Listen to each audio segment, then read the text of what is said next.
Friends, ಇದು Moto G85 ತುಂಬ ಕಡಿಮೆ ಬಜೆಟಲ್ಲಿ ಕರ್ವ್ ಡಿಸ್ಪ್ಲೇ ಕೊಟ್ಟಿದ್ದಾನೆ. ವಿತ್ ಕ್ವಾಲಿಟಿನೂ ತುಂಬ ಚೆನ್ನಾಗಿ ಕೊಟ್ಟಿದ್ದಾನೆ. ಇದು ಬಂದುಬಿಟ್ಟು ಕಂಪ್ಲೀಟಾಗಿ edge display, selfie camera 32 mega pixel ಬರುತ್ತೆ. ಇದು 17,990 ರೂಪಾಯಿಗೆ ಎಡ್ಜ್ ಡಿಸ್ಪ್ಲೇ ಕೊಟ್ಟಿದ್ದಾನೆ. ಮತ್ತು EMI ಮಾಡ್ತೀರಾ ಅಂದರೆ ಇದು 0% ಇಂಟ್ರೆಸ್ಟ್ EMI ಇದೆ. ಇದು ಕಂಪ್ಲೀಟಾಗಿ ಇದು ಡಿಸ್ಟ್ರಿಬ್ಯೂಟರ್ ಪ್ರಾಡಕ್ಟ್ ಆಗಿರೋದ್ರಿಂದ 1 ಇಯರ್ ವಾರಂಟಿ ಕೂಡ ಇರುತ್ತೆ. ನೀವು ಮೋಟೋ ಎಲ್ಲ ಆನ್ಲೈನ್ ತೊಗೊಂಡ್ರೆ ಸರ್ವಿಸ್ ಸೆಂಟ್ರ್ ಬೆಂಗಳೂರು ತುಂಬ ಲೇಟ್ ಆಗುತ್ತೆ, ಆ ಥರ ಸರ್ವಿಸ್ ಆಗೋಲ್ಲ, ಆ ಥರ ಇರುತ್ತೆ. ನಮ್ಮದು ಡಿಸ್ಟ್ರಿಬ್ಯೂಟರ್ ಪ್ರಾಡಕ್ಟ್ ಆಗಿರೋದ್ರಿಂದ ನಿಮಗೆ 1 ಇಯರ್ ಕಂಪ್ಲೀಟಾಗಿ ಸರ್ವಿಸ್ ಸಿಗುತ್ತೆ. ಹಾಗೆ ಇದು 18,000 ರೂಪಾಯಿಗೆ ಫ್ಯೂಚರ್ ಕೂಡ ತುಂಬ ಚೆನ್ನಾಗಿ ಕೊಟ್ಟಿದ್ದೀನಿ. ಸೆಲ್ಫಿ ಕ್ಯಾಮ್ರಾ ಬಂದುಬಿಟ್ಟು 32 ಮೆಗಾ ಪಿಕ್ಸೆಲ್ ಇದೆ, 5000 mAh ಬ್ಯಾಟ್ರಿ, ಬ್ಯಾಕ್ ಕ್ಯಾಮ್ರಾ 50+8 ಬರುತ್ತೆ. ಹಾಗೆ ಇದು OLED ಡಿಸ್ಪ್ಲೇ ಬರುತ್ತೆ, ಆನ್ ಡಿಸ್ಪ್ಲೇ ಫಿಂಗರ್ ಪ್ರಿಂಟ್ ಬರುತ್ತೆ, 1 ಇಯರ್ ವಾರಂಟಿ ಇದೆ, 0% ಇಂಟ್ರೆಸ್ಟಲ್ಲಿ EMI ಕೂಡ ಅವೈಲೇಬಲ್ ಇದೆ.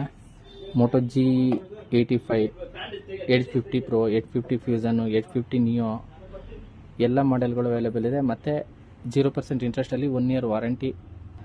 ಹಾಗೆ ನಿಮಗೆ ಆನ್ಲೈನ್ ಪ್ರೈಸ್ಗೆ ವಿತ್ ಆಫರ್ಸ್ ಕೂಡ ಅವೈಲೇಬಲ್ ಇರುತ್ತೆ.